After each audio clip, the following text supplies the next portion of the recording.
사는 것을 믿사옵나이다. 아멘.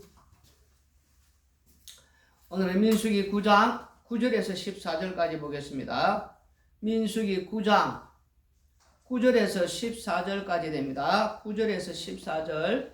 여호와께서 모세에게 말씀하여 이르시되 이스라엘 자손에게 말하여 이르라. 너희나 너희 후손 중에 시체로 말미암아 부중하게 되든지 먼 여행 중에 있다 할지라도 다 여호와 앞에 마땅히 유월절을 지키되 둘째 달 14째 날 해질 때에 그것을 지켜서 어린 양의 무교병과 썬나물을 아울러 먹을 것이요 아침까지 그것을 조금도 남겨두지 말며 그 뼈를 하나도 꺾지 말아서 유월절 모든 율례대로 지킬 것이니라.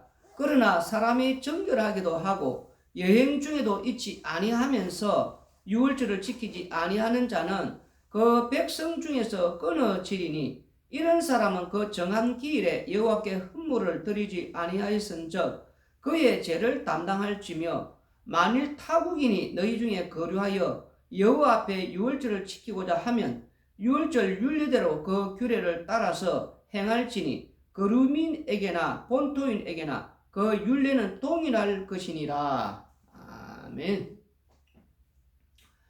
여호와 하나님께서 유월절을 지킬 수 있는 조건을 새롭게 제시하셨을 때에 시체로 인하여서 유월절을 지킬 수 없는 자들이 모세와 아론에게 나와서 어찌하여 우리를 그 예물을 헌물을 드리지 못하게 하십니까? 라고 이렇게 따졌죠. 여기에 대해서 여호와 하나님께서 응답을 하셨습니다. 여호와 하나님의 응답을 보게 되면은 마치 이스라엘 백성들을 배려하는 것 같은 그러한 느낌이 듭니다. 그런데 여호와 하나님의 응답 말씀을 들여다보면은 깜짝 놀랄 그러한 말씀이 그 내용이 나옵니다. 제2 유월절을 정해 주시는 겁니다. 교회 오래 다녀도 이 성경에 제2 유월절이 있다는 것을 이 말씀을 듣지를 못했을 것입니다. 그러나 제2 유월절이 여호와 하나님에 의해서 이 만들어짐으로써 유월절이 본래 이 취지가 무엇인지를 이스라엘 백성들에게 오늘 우리들에게 말씀하고 계신다는 겁니다. 시체로 인하여서 유월절 예물을 이 헌물을 드리지 못하는 자들에게 여호와 하나님께서 하시는 말씀은 이 10절에 보시면 이스라엘 자손에게 말하여 이르라. 너희나 너희 후손 중에 시체로 말미암아 부정하게 되든지 먼 여행 중에 있다 할지라도 여호와 앞에 마땅히 유월절을 지키되 시체로 인하여서 이 말미암아 부정하게 되든지 여기에 또 말씀을 보시면 새로운 율법을 추가합니다. 어떤 율법이냐? 먼 여행 중에 있다 할지라도 이게 바로 율법이라는 겁니다. 피치 못할 이 사정이라는 겁니다. 지금은 여행을 멀리 떠날 형편이 아닙니다. 불과 구름 기둥으로 인도하셨기에 여전히 시내산 앞에 머물러 있고 이제 시내산 앞을 떠날 그러한 그 시점이 다가오고 있는데 이 말씀은 이스라엘 백성들이 약속의 땅에 들어갔을 때에 일어날 수 있는 말씀으로 봐도 무방합니다. 하지만 이 말씀을 추가하시는 이유가 있다는 것입니다. 여호와 하나님께서 이스라엘 백성들에게 크게 긍휼을 베푸신 겁니다. 그것은 누구도 부인하지 못할 일이라는 겁니다. 시체로 인하여서 유월절 예물을 이 헌물을 드릴 수 없는 경우는 원인이 나에게 없죠. 이와 달리 먼 여행 중에 있을 경우에는 어떨까요? 이것도 마찬가지라는 겁니다. 본인이 계획하고 움직이지만 갑자기 우발적인 사건이 일어나게 되면은 그 여행을 자신이 계획한 대로 그 일정에 맞출 수가 없고 1월 14일까지 유월절을 지키기 위한 그 절기까지 이렇게 못 돌아올 수 있다는 그러한 형편에 처할 수 있다는 것입니다. 그럴 경우에 하나님께서 2월 14일 해질 때에 제2유월절을 새롭게 지정을 하시면서 이 제1유월절과 동일하게 지키라고 명하고 계시다는 겁니다. 말씀이 굉장히 뭐라고 할까요? 하나님께서 인간의 그 죄악을 이 말씀 속에 압축해 놓았다라고 볼 수가 있다는 겁니다. 무슨 인간의 죄악이 여기에서 드러나는가 하면은 그걸 보게 되면 벌써 첫 번째 유월절만 있는 게 아니라 두 번째 유월절이 만들어졌죠. 뭔가 이스라엘 백성들을 위한 느슨한 느낌이 듭니다. 율법이 그러면 그 다음 이스라엘 백성들이 생각할 수 있는 것은 그 무엇이냐면은 먼 여행 중에 있다 할지라도 이렇게 말씀하셨으니까 그거 안 지키도 안 되나? 유월절 규례대로 지키지 않아도 하나님께서 우리를 이스라엘 백성들 중에 끊지 않을 것이다. 그렇게 생각을 하게 된다는 겁니다. 그게 바로 인간의 마음이라는 겁니다. 하나님께서 왜 이 유월절 규례에 대한 새로운 율법 이렇게 투입시키시고 또 그것으로 인하여서 또 이스라엘 백성들에게 이 새로운 율법을 주시는지 이스라엘 백성들은 잘 알지를 못한다는 겁니다. 이렇게 말씀하심으로 말미암아 방금 말씀드린 대로 유월절을 규례대로 지키지 않아도 지키는 그 신용만 하면 되지 않느냐. 오늘날로 치면은 예배 드리지 않으면은 찝찝하니까 꼭 설교할 때만 들어가서 그 설교만 듣고 설교 기도 끝마치기도 전에 가는 그런 태도와 비슷하다는 겁니다. 그것도 뭐가 중요합니까? 설교 듣는 것이 모든 것이 자기 중심으로 말씀을 끌어와서 해석을 한다는 겁니다. 이들이 사사시대로 가면은 소견에 옳은 대로 하게 된다는 겁니다.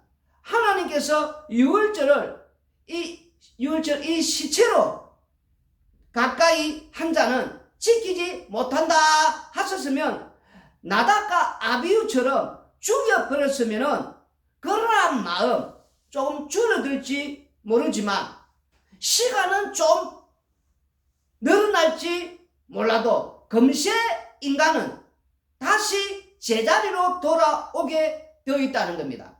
그래서 하나님께서 하시는 그 말씀이 13절에 읽어보시면은 그러나 사람이 정결하기도 하고 여행 중에도 있지 아니하면서 유월절을 지키지 아니하는 자는 그 백성 중에서 끊어지리니 이런 사람은 그 정한 기일에 여호와께 헌물을 드리지 아니하였은즉 그의 죄를 담당할지며. 머리를 이제 쓰죠. 잔머리를 어떤 잔머리를 이랬습니까? 제2유월절이 있으니까 첫 번째 유월절을 의도적으로 안 지키려 한다는 겁니다. 유월절을 지키려면은 돈이 좀 듭니다. 인간이 자기의 이 기쁨을 위해서는 나의 행복, 나의 기쁨, 나의 즐거움을 위해서는 그러한 어떤 그 날도 기쁘게 희생을 한다는 겁니다. 시간도 바친다는 겁니다. 그런데 여호와 하나님께서 이 명하시는 이러한 율법들을 다 지키려면은 숨이 막힌다는 겁니다. 우리가 지금 이제 창세기부터 지금 해오고 있는데 이 창세기는 유튜브를 하기 전이라서 여러분들이 못 들었지만 지금 민수기까지 지금 이제 이 말씀을 살펴보고 있는데 출애굽부터 시작된 이 율법의 이 세계가 숨이 막힌다는 겁니다. 나의 기쁨과 희락의 이 날은 없다는 겁니다. 그러니 하나님께서 이 제2 유월절을 말씀하심으로 말미암아 이스라엘 백성들은 첫 번째 이 유월절은 지키지 않아도 된다, 그러한 생각이 튀어나온다는 겁니다. 뭐 그게 성경에는 없지만 사사시대에 지금 이제 이 사사기 25장 우리가 이제 21장 25절을 읽어보시면은 그때 이스라엘 왕이 없으므로 사람이 각기 자기의 소견에 옳은 대로 행하였더라. 이 사사시대에 들어가면 소견에 옳은 대로 행하는 겁니다. 그 다음에 나오는 것이 이스라엘 땅에 이 타국인이 너희 중에 이렇게 이제 거루하여 우고하게 되면은 여호와 앞에 유월절을 지키라라고 하는 겁니다. 우리가 출애굽기 12장 48절에서 49절을 읽어보시면은 너희와 함께 거류하는 타국인이 여호와의 유월절을 지키고자 하거든 그 모든 남자는 할례를 받은 후에야 가까이 하여 지킬지니 곧 그는 본토인과 같이 될 것이나 할례 받지 못한 자는 먹지 못할 것이니라. 본토인에게나 너 중에 거류하는 이방인에게 이 법이 동일하니라 하셨으므로, 이 출애굽기 12장에 지금 48절 49절에 나오지 않습니까? 이방인이 유월절을 지키려면은 할례를 행해야 한다는 겁니다. 그 유월절을 지키는데 이 지켰다는 것은 이스라엘 백성들 속으로 들어왔다는 겁니다. 그러면 이스라엘 백성들 속으로 들어올 때 누가 원해서 들어옵니까? 우리가 지금 이 여호수아서를 우리가 이 전쟁을 보면은 여호수아 보면 이 여호와의 전쟁 읽어보면은 이 여호수아를 여러분 읽어보면은 여호수아 6장 그 기생라 그리고 여호수아서 9장에 보면은 기브온 족속이 이렇게 원해서 들어오지 않습니까? 이런 이제 이 자신들이 원해서 들어옵니다. 그러면 그들도 나름대로 또 다른 꼼수를 부를 수가 있다는 겁니다. 내가 원해서 들어왔으니까 유월절을 안 지켜도 된다. 그런 것에 대해서 여호와 하나님께서 용납치 않는다는 겁니다. 지금 그 말씀에 대해서 여기에 지금 말씀되어지고 있다는 겁니다. 계속해서 이 죄의 이런 깊이, 다시 말해서 하나님께서 지금 거기에 대해서 말씀을 하고 있다는 것입니다. 그러면 과연 이 제2 유월절이 있으니까 이 모든 이스라엘 백성들이 이후에 이스라엘 백성들이 이 유월절을 잘 지키느냐 안 지킨다는 겁니다. 그러면 왜 이 제2 유월절을 언급하시느냐? 그 이유는 여호와 하나님께서 이스라엘 백성들의 이 날들, 이 연수가 있죠. 창세기에 우리가 하나님께서 해와 달을 만드실 때에 날과 달을 그리고 그 연수를 그러한 일들을 다 정하셨습니다. 인간은 그것을 느낄 수밖에 없고 그 속에 살 수밖에 없다는 겁니다. 그러면 이 모든 날들이 1년이죠. 그럼 그 1년을 하나님께서 무엇으로 채우려 하는가? 바로 이 유월절 어린 양의 피로 채우려 한다는 것입니다. 그래서 본래 첫 유월절밖에 없었는데 제2 유월절을 만드시는 겁니다. 그래서 예수님께서 이 땅에 오시면은 십자가에 못 박혀 죽으시는 이 사건을 영단번 사건으로 만들어 버립니다. 영단번 사건이라 하니까 한 번의 들임으로 모든 죄를 사했다, 영원히 죄를 사했다 말은 맞습니다. 그러면 그 한 번의 들임이 영혼을 지배한다라고 생각해야 하는데 인간들은 이 십자가 사건을 한 번에 영단번 이렇게 들임으로 말미암아 나는 죄 용서 받았다, 이제 구원 받았다, 나는 천국에 갈 수 있다, 이렇게 해석을 한다는 겁니다.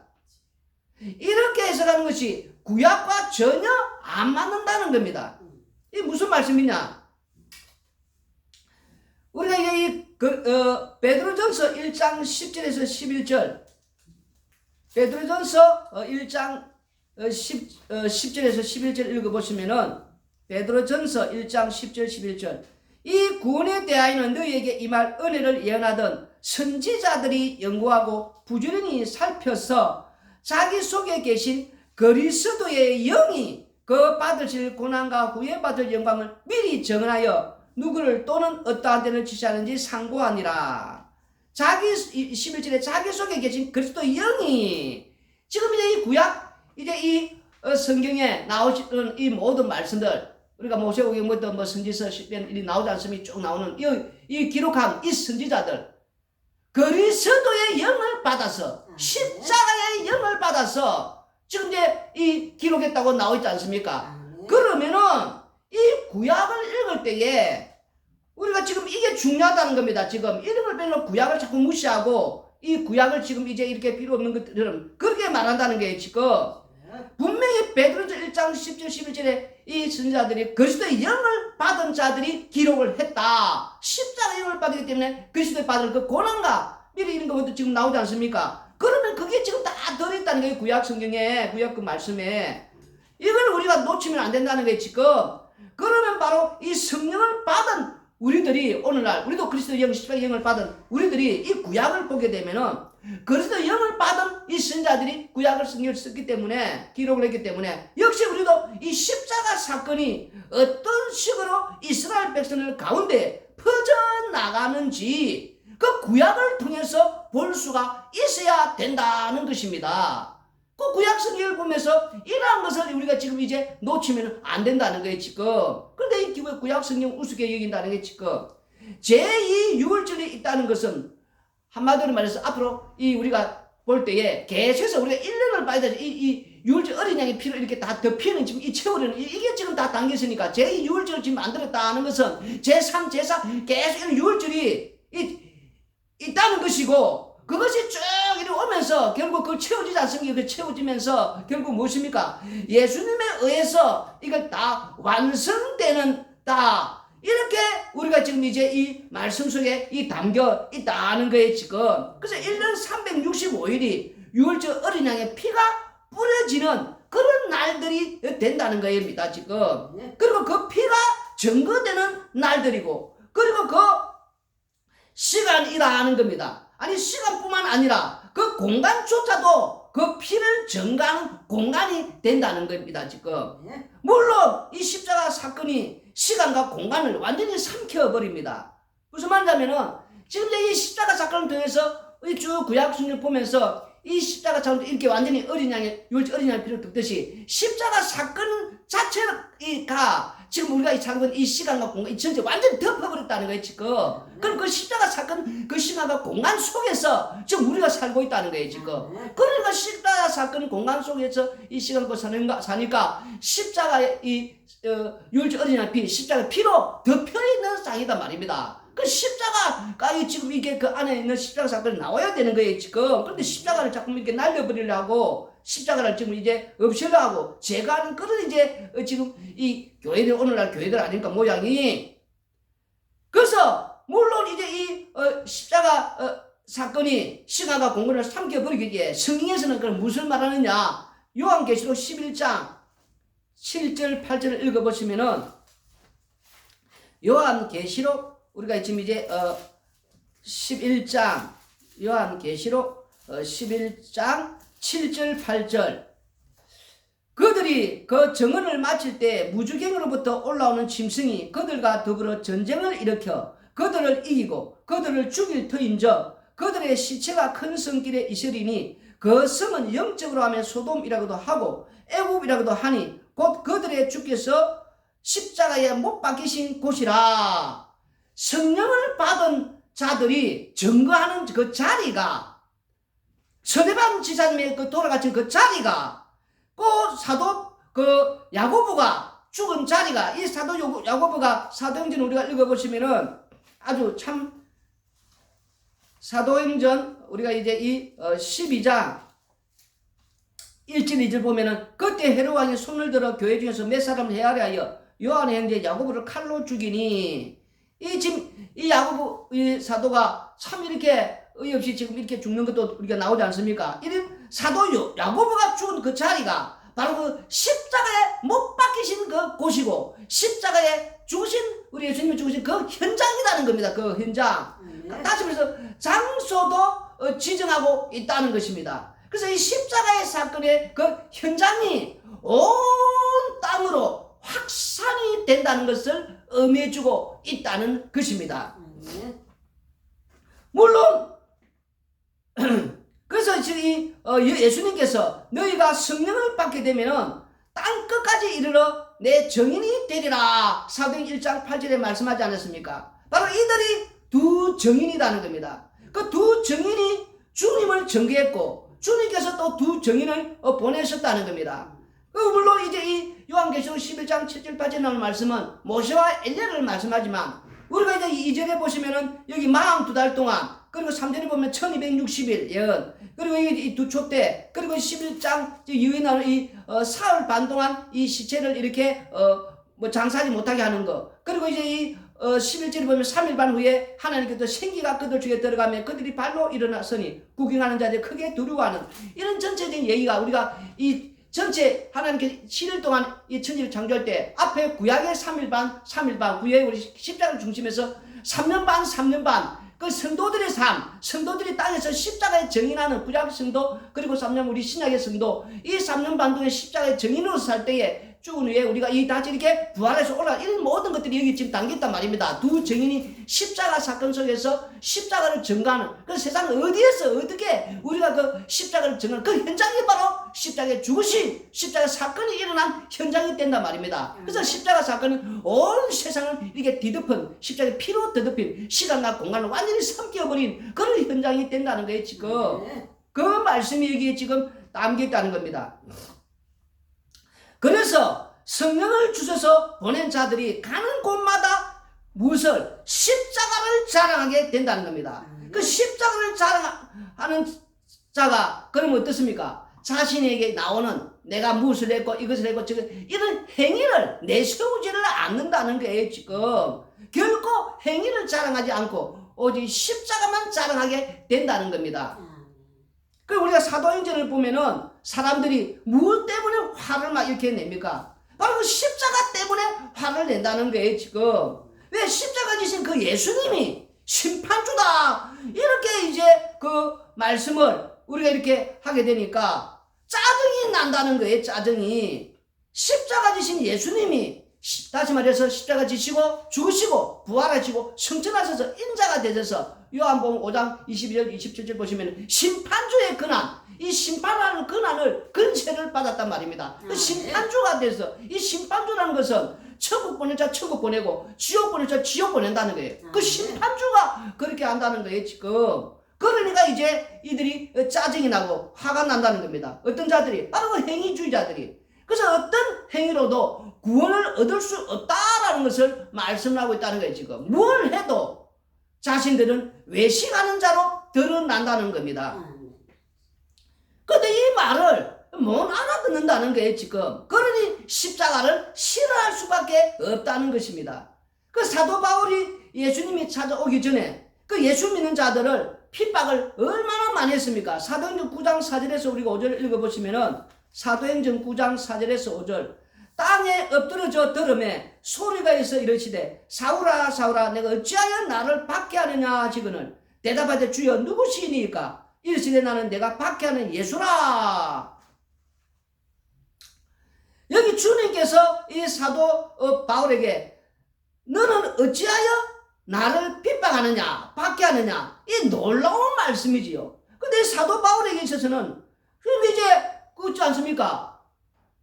자신은 그 여호와 하나님만 경외하고 또 말씀대로 이 행위대로 열심히 이 흠이 없을 정도로 살지 않습니까? 그래서 이제 예수님을 이렇게 믿는 자들을 박해하는 것이 하나님 앞에 여호와로 온전히 섬기는 것인 줄 알고 지금 치면은 우리 오늘 대한민국 온 조선팔도 구석구석을 다니면서 누구를 예수님 자들을 박해하고 잡아다가 끌어다가 오고 뭐 그런 식으로 얼마나 열심히 이렇게 박해하고 다녔습니까? 그 자진한데 왜? 그 행위, 그 열심히 하는 그 것들이 여호와 하나님을 경외하는 줄 알았단 말입니다. 그게 여호와 하나님을 경외하는 줄 아는 자신의 그런 행위들이 그 이렇게 열심을 내서 막 다니면서 이렇게 하는 이런 모든 것들이 그런데 예수님이 이렇게 찾아오셔서 자기는 곳곳에 다니면서 이렇게 예수님이 핍박하는 것이 잘하는 줄 알았는데 예수님이 찾아오셔서 예수님을 만나니까 어떻게 됐습니까? 디모데전서 우리가 디모데전서 1장 우리가 이제 12절에서 15절 읽어보시면은 나를 능하게 하신 그리스도 예수 우리 주께 내가 감사함은 나를 충성되이 여겨 내게 직분을 맡기심이니 내가 전에는 비방자요 박해자요 폭행자였으나 도리어 긍휼을 입은 것은 내가 믿지 아니할 때 알지 못하고 행하였음이라. 이 행하였음이라가 중요하다. 이 행위가 우리 주의 은혜가 그리스도 예수 안에 있는 믿음과 사랑과 함께 넘치도록 풍성하여도다. 믿보다 모든 사람이 받을 만한 이 말이여 그리스도 예수께서 죄인을 구원하시려고 세상에 임하셨다 하였도다. 죄인 중에 내가 개순이라. 아멘. 그래서 이 예수님께서 찾아오기 전에는, 예수님을 만나기 전에는 온 이 구석구석을 다니면서 전국 팔도강서 온 세계 다니면서 예수님 자들을 잡아다가 박해하고 핍박하고 이게 지금 자신의 그 행위가 아닙니까? 그래서 비방자, 폭행자 이렇게 나가지 않죠. 박해자. 이 행위가, 자, 이 행위 이게 율법을 이게 지금 현재 지키는 거, 율법 말씀대로 사는 거, 이게 자기는 어렵고 이게 또 하나님 요구하는 경향인 줄 알았는데 예수님을 찾아서 예수님을 만나니까 그게 바로 그 행위가 율법을 지키는 율법 준수대로 사는 그게 바로 그게 외식하는 자로 드러났다는 거. 자신이 바로 그 외식하는 자로 자신 따르고 그래서 내가 바로 죄인 중에 개수구나 이렇게 드러났다는 게 지금 그 행위가 바로 내가 외식하는 자로 예수님을 만나니까 나의 모든 행위가 나는 외식주의자 이 행위주의자였구나 이게 드러나면서 한마디로 말해서 나는 죄인 중에 개수다 이걸 이제 알았다는 거예요. 왜? 그전에는 자기가 이 율법을 준수함으로 은행일치 다시 말만 그런 게 아니고 말 그대로 율법에 흠이 없는 자로 오직 여호와 하나님만 경외하고 그렇게 살았는데 근데 주님이 찾아오시니까 죄인 중에 개수로 자신이 외식하는 자가 되었다는 것입니다. 그래서 그 입에서 갈라 6장 14절 내게는 우리 주 예수 그리스도 외에 십자가 외에는 결코 자랑할 것이 없는 십자가만 자랑하는 자가 되었다는 게 지금 가히 입에서 입만 열면은 왜 나는 죄인 중에 개수구나 나는 율법 준수자로서 율법을 이렇게 지키고 율법 말씀대로 살면은 내가 이렇게 하나님께 어려운 자로 이렇게 여기고 또 이렇게 될 줄 알았는데 오히려 예수님을 만나니까 그 모든 그 행위 그 율법 준수 그 지켜서 말씀대로 살려는 그게 나는 외식주의자 외식하는 자였구나 자신이 외식하는 자로 들어갔단 말입니다. 이 십자가 앞에 서면 나의 행위가 내 모든 행위가 외식하는 자로 드러나야 된다는 거예요.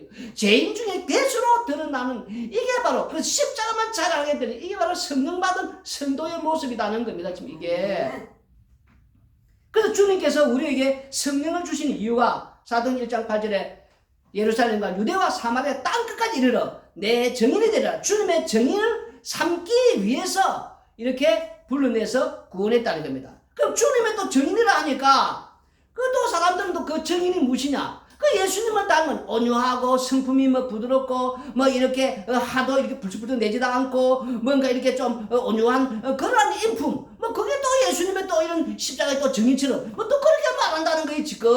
그리고 생각을 하고 그게 바로 악마의 마음이라는 겁니다. 한마디로 말해서 선악과를 먹은 그 인간의 그 마음이라는 겁니다. 주님의 정인이라는 것은 십자가의 정인이라는 것은 우리 예수님께서 십자가의 피 흘림에 대한 그 피 흘리심에 대한 그 정인이라는 거예요 지금. 다시 말해서 십자가의 영을 받았다는 것은 처음부터 끝까지 나 이 행한 거 나의 행위를 이 부정하는 자가 된다는 거예요. 부정하는 자.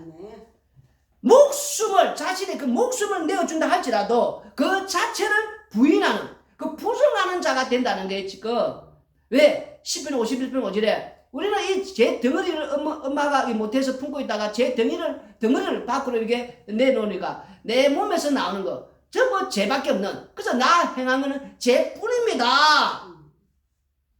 그게 바로 십자가의 정인이라는 겁니다. 그래서 주님께서 어떻게 이 사망에서 생명으로 옮기시느냐.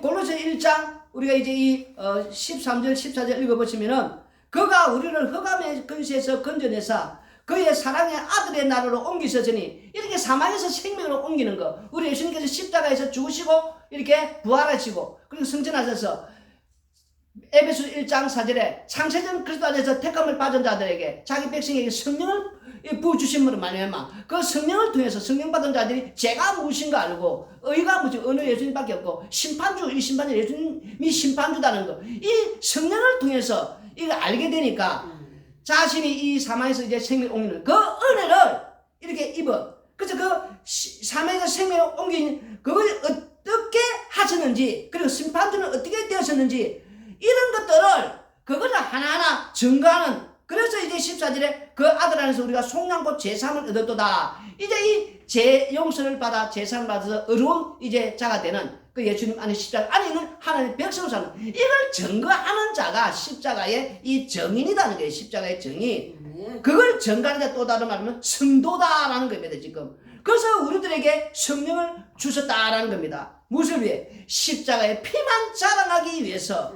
근데 상대는 무엇을 공격합니까? 이런 자들에게. 우리 예수님에게 이 바리새인들이 이 공격할 때 무엇을 가지고 공격을 했습니까? 율법 준수라는 거 가지고 공격을 했단 말입니다. 율법대로 우리 예수님께서 살지 않는다고 율법 가지고. 그래서 인간들은 예수님 바로 이 십자가 피 흘리심을 한마디로 말해서 우습고 가볍게 여긴다는 게 지금 이 십자가에 죽으신 이 십자가 사건을 이걸 우습게 여긴다는 겁니다. 그러면은 인간들은 무엇을 더 중요하게 여기느냐? 이 십자가보다는 그 행위를 더 굉장히 중요하게 여긴다는 게 지금 말한단 말입니다. 그게 무슨 말이냐면은 우리가 이제 예배당 안에서 뭐 이렇게 저렇게 그 예배만을 드린다면은 예배 드릴 때 뭐 또 태도가 좀 불량하면은 아니 그 예배 드리는 그 태도가 뭐 그러느냐 또 그리고 또 이제 옷 입은 것도 그렇고 올 때 예배당 올 때 왔다 갔다 할 때에 그 시간 개념 그렇지 않습니까? 그리고 또 예배당 안에서 우리가 뭐 연보 드릴 때 이런 헌금의 이런 어떤 정성 또 이렇게 또 교회 안에 있을 때 이런저런 뭐 헌신 있지 않습니까? 말씀 읽고 이렇게 또 이렇게 적용해서 또 이렇게 하는 모습들 이런저런 모든 우리는 계속해서 입에서 나오는 거는 그 행위로 가지고 자꾸 말한단 말입니다. 그 행위를 가지고 이렇게 했니 저렇게 했니 뭘 했니 어쨌냐 신앙이 있니 없니 믿음이 있니 없니 뭐 바르게 살아라 이렇게 살아 저렇게 살아라 그렇게 살았나 못 살았나 이렇게 하면 저렇게 하나 그런 거 자꾸 하나는 모든 말들이 율법 가지고 계속해서 말씀 가지고 이렇게 한단 말이에요. 그게 뭐냐 또 그리고 그걸 지키는 자들 그렇게 하려고 하는 자들은 우리가 주례교에 나오는 너를 위하여 우상을 만들지 말라 이 말을 이해를 못한다는 게 지금 우상하니까 무슨 뭐 이렇게 동상처럼 이렇게 뭐 조각을 해가지고 뭐 그걸 우상 그런 게 아니다 말입니다. 우리가 골로새 3장 5절도 봤다고 했지만 이 탐심이라든지 우리 속에 나온 더러운 모든 것들 원하는 거 눈에 보이 썩어지 원하지 않는 이런 것들 나를 위해서 뭔가 나를 위해서 하는 모든 걸 한다면 그게 우상이다 말입니다. 다시 말해서 나를 위해서 내가 예배 드릴 때 좀 더 일찍 가가지고 좀 더 기도 많이 하고 철학 기도도 할 때 내가 다른 사람들보다 예배 시간 이런 뭐 철학 새벽 기도 수요 예배, 뭐 금요 예배, 뭐 이렇게 주일 날 예배, 오후 예배 있지 않습니까? 막 시간을 강조해서 막 이렇게 이 시간들을 이렇게 잘 드려야 되는 게 지켜야 된다는 거. 뭐 그렇게 하면은 그게 전체 뭐냐? 나를 위해서 내가 하나님 앞에 좀 더 예배 시간을 철저하게 지키고 좀 더 정성을 가지고 정성 들여서 이렇게 모임 시간을 각종 모임 시간을 빠지지 않고 또 뭐든지 간에 예배 드릴 때 뭐 태도도 이렇게 눈을 바짝 크게 들어가지고 이렇게 정성 들여서 이렇게 또 뭐 이렇게 모양을 내서 하고 뭐 남들은 예배 드릴 때 설교 때 이렇게 막 졸기도 하는데 저저 바짝 들이가지고 막 이렇게 막 힘을 주가 눈에 힘을 주가지고 막 똑바로 앉아가지고 뭐 오시는 자세 그리고 뭐 하는 것도 뭔가 정신이 들어가 이 모든 것들이 나를 위해서 지금 내가 이렇게 함으로 말미암아 내가 원하는 내가 기도하는 그 제목들 또 목적이 있지 않습니까? 우리가 뭐 새벽기도 특별 새벽기도 이 모든 목적이 있지 않죠? 오늘은 목적 그게 이해를 못해요. 나를 위해서 너를 위한 게 딱 우상이다 말이야. 너를 위한 그러니까 나를 위한 예수 나를 위한 하나님 그게 우상이다 우상하는 우상 예수. 그 사람들 교회에서 계속 그걸 이렇게 말하는데 불구하고 그 이해를 못한다는 거지. 오늘 말씀이 우상 하나님 우상 예수를 믿고 있는 왜? 예배당에 계속 우리 예수님에게 공격하였듯이 율법 가지고 이렇게 준수하게 공격을 해오잖아요. 율법 가지고 십자가는 지금 날려버리고 십자가의 은혜와 긍휼과 사랑은 다 날려버리고 온데간데 없고 이 십자가의 그런 이 사건이 피로 덮여있는 그 안에 그 십자가 속에 지금 우리가 시간과 공간을 삼켜버리는 그 안에 살고 있는 이 십자가를 지금 덮인 이걸 완전히 날려버리고 맨날 말하면 이 바리새인들처럼 말씀과 율법 가지고 지금 공격한단 말입니다. 그리고 그 율법 가지고 바울도 그 준수하기 위해서. 왜 그게 여호와 하나님을 경외하고 이렇게 복받고 영생 얻고 천국 얻는 지금 이런 식으로 가고 있단 말입니다. 근데 그게 십자가를 만나니까, 예수님을 만나니까 이게 모든 게 외식하는 자로 드러났단 말입니다. 자신이 내가 이 외식하는 자였구나. 십자가 앞에서는 죄인으로 드러난 죄인의 개수다 이렇게 나와야 된단 말입니다. 그 은혜와 긍휼 속에 사는 이게 입에서 나와야 된단 말입니다. 십자가 앞에서. 그래서 예수님은 죄인을 부르러 온 거지 의인을 부르러 온 게 아니단 말입니다. 근데 예배당이 계속 의인을 만들려는 이 억지로 율법 가지고 우리는 그걸 다 지금 말 한마디가 그게 다 율법이단 말입니다. 예배드리는 태도, 예배드리는 시간, 정성, 그래서 예배 잘 드려서 성공해서 인생도 성공하자, 복받자, 이 전부 나누면 하나하나 보면 전부 바리새인들처럼 율법 가지고 하는 겁니다. 그게 우리는 율법 하니까 말씀 잡사인데 하나는 지키는 거 그게 다 율법이단 말입니다. 이리 해서 저리 해서 복받자, 뭘 해서 복받자, 이리 지키고 저리 순종하고 그 하나 그 모든 것들이 그게 율법이다. 율법, 행위가 율법으로 간단 말입니다. 잠깐만 이걸 이해를 못해요. 그걸 사도 바울이 알았단 말입니다. 내가 이 하는 그 행위들이 율법을 이 준수하는 그렇게 지키는 그것들이 예수님 앞에 만나서 예수님 이렇게 십자가 만나니까 그게 외식하는 자였구나. 내가 그래서 행하는 행위가 그게 외식하는 자로 드러났다는 거예요. 지금. 십자가 앞에 죄인으로 드러나야 되는데 그 자꾸만 그 율법을 지키려는 우리는 자꾸 말하면 말씀에 뭐 이러는 게 아니고 시간이 하는 그것도 지금 율법이다 말하는 사람도 율법을 뭔가 지켜 이렇게 해야지 저렇게 해야지 요렇게 해야지 요렇게 해야지 저렇게 해야지 이렇게 왜 앞에 자꾸 그렇게 뭐 복 받는 것처럼 땅에서 눈에 보니 썩어지는 영원하지 않는 걸 몽땅 주는 것처럼 원하는 거 이루어지는 것처럼 응답되는 것처럼 뭐 이렇게 해야지 저렇게 해야지 그렇게 했느냐 이렇게 했느냐 하니까 눈이 동그래가지고 그 귀에 쏙쏙쏙 들어온다는 거예요. 눈에 보이는 거 썩어지는 거 영원하지 않는 걸 받기 위해서는 저렇게 해야 되는구나. 그래서 율법을 지키려는 그 행위를 지키는. 근데 그 모습이 외식하는 자단 말입니다. 외식하는 자. 그게 십자가 앞에 서면 그게 자신이 그게 드러나야 된다는 거예요. 그게 내가 이 전자가 외식하는 자, 우상 하나님, 우상 예수를 믿는 거였구나. 왜 눈에 보는 썩어지고 영원하지 이걸 얻기 위해서 땅에서 그래 드러나는. 지금 그걸 지금 말씀을 해주고 있단 말입니다. 디모데전서 1장 12절 이제 15절의 말씀이 이제 이 바울이 그러면은 이런 모든 걸 통해서 제2유월절이 만들어진 것은 이게 무엇이냐? 너희가 뭘 해도 지금 죄인이라는 것을 그걸 지금 말씀을 오늘 본문에서는 해주고 있다는 거예요. 지금 이 제6월절이 생긴다는 아버지 말했지만 제3, 제4 예수님 올 때까지 이게 지금 이걸 십자가의 피 공로로 지금 이렇게 덮어서는 이걸 말씀하기 위해서 이 지금 이걸 만들어진 거 아닙니까? 지금 제2율절이 일단 다음 제3율절도 있을 거죠. 이게 쭉 인간이 너희들이 그 제약성, 악마성 그 더러운 지금 덜 치워내는 거 아닙니까? 그래서 한 가지 더 말씀을 드리면은 유월절 어린 양에 그 참여한다는 그 자는 의인이냐 누구냐 죄인이냐 바로 이 죄인 예수님은 이 죄인을 부르러 왔다는 거예요. 또 다른 말 하면은 지금 현재 이 이스라엘 백성들 속에는 뭐가 있습니까? 성막이 있지 않습니까? 그리고 또 뭐가 있습니까? 번제단이 있지 않습니까? 그리고 또 뭐가 있습니까? 제사장이 있지 않습니까? 이게 무슨 말씀입니까? 용서받은 죄인으로 유월절 어린 양의 피에 참여하고 있다. 너희들이 지금 그 말씀을 이 말씀에 지금 들어있다는 거예요. 지금 고린도전 6장 19절 20절에 우리가 늘 말했지만도 우리가 예수님의 이거 피값으로 우리 몸이 피값이 들어있는 성전이라면 성전 우리 몸 안에 성전 마찬가지로 이스라엘 백성들처럼 우리 안에 이 성전이니 우리가 이 성전이니까 성전의 기능이 이 언약의 시스템이 지금 계속 매일 작동을 하고 있단 말입니다. 그럼 우리가 매일 지금 10편 51편 5절에 나오듯이 이 덩어리 죄가 날마다 나오는데 십자가의 피로 죄 용서를 받는 이 언약의 시스템의 작동의 기능을 내서 우리가 매일 살아가는 그래서 십자가의 사건이 매일 우리는 일어나는 것이고 우리가 하는 그 현장 전체가 이 전체가 온 세상 이 전체가 십자가의 현장이다. 십자가의 현장 정인이가 우리는 십자가의 정인이니까 십자가의 정인이 가는 것마다 십자가의 이 현장이에요. 십자가의 현장 그리고 그 십자가의 현장에서는 바로 이 십자가가 증거되는 이걸 위해서 우리가 이 두 정인처럼 오늘 우리도 십자가의 정인으로 이거 해라고 십자가만 자랑해라고 이렇게 부름을 받고 이렇게 택함을 받아서 오늘 우리가 이렇게 땅에서 존재하고 살아가고 있다는 거예요 지금. 근데 우리 입에서 자꾸만 이런 행위가 나오고 율법 준수가 나오고 이런 식으로 나오면 아직까지도 그 사람은 자신이 누구지도 제대로 뭐 성령 받은 사람인 걸 봐야 된단 말입니다. 이 사도 바울을 보면서 우리가 예수님을 제대로 만나면 성령을 제대로 받은 성도라면은 뭘 해도 땅에서는 나는 외식하는 자로 드러나야 된단 말입니다. 그 행위주의에 빠지지 마시고 오직 십자가 앞에서 그저 죄인으로 드러나고 십자가만 날마다 자랑하며 십자가의 정인으로 사는 것이 바로 성령 받은 성도의 모습이다 하는 겁니다. 기도드리겠습니다.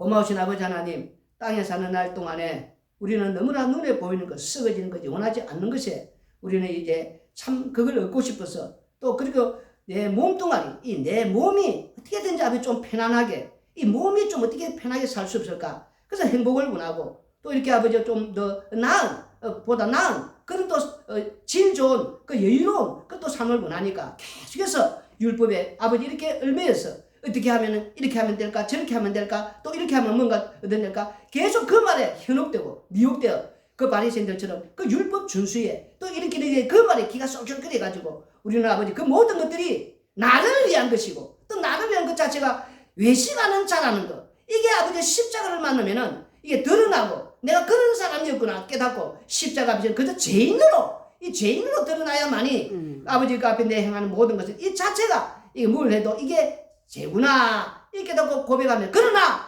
십자가의 은혜와 긍휼주도 오늘도 이렇게 내가 사는, 그래서 십자가만 자랑하고 살아라고 하는 것이구나, 이걸 깨달을 때에 진정한 십자가의 정인으로 아버지 살게 된 것을 알게 하여 주시옵소서. 그 땅에 사는 날 동안에 십자가만 자랑하는 성도가 되게 하여 주시옵소서. 예수님 이름으로 기도드리옵나이다.